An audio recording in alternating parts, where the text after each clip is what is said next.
सभे पहिले ओढ़नी संहारे दोना ताकत हवे सभे पहिले ओढ़नी संहारे दोना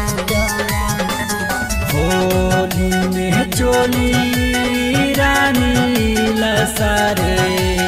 दाना भीतरी रंगवा डाले दाना ठोपे ठोपे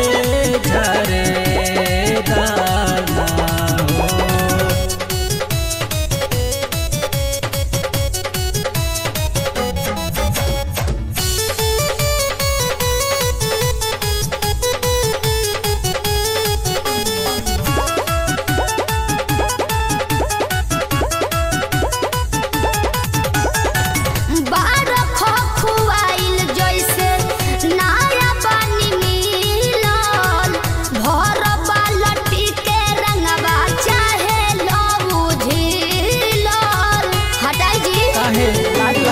अपना लभर से लहजालू काहे इतना खिसियालू सब खेला ता तू खेला होली हो गईल बा चालू। अच्छा भरत निगम दोसर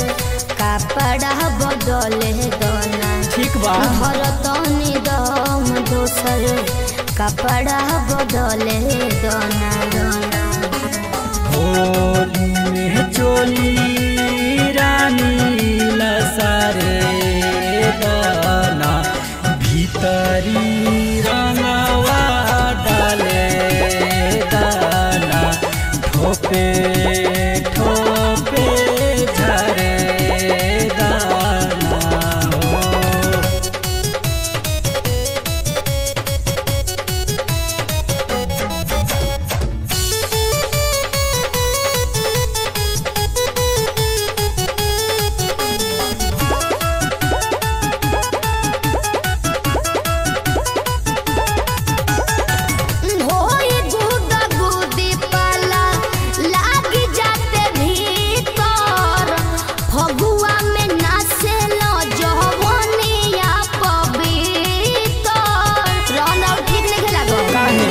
हुकुम के लिया बल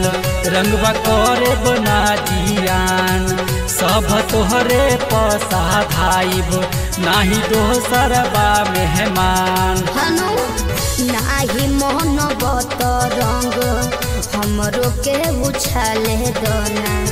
नाही मोहन बत रंग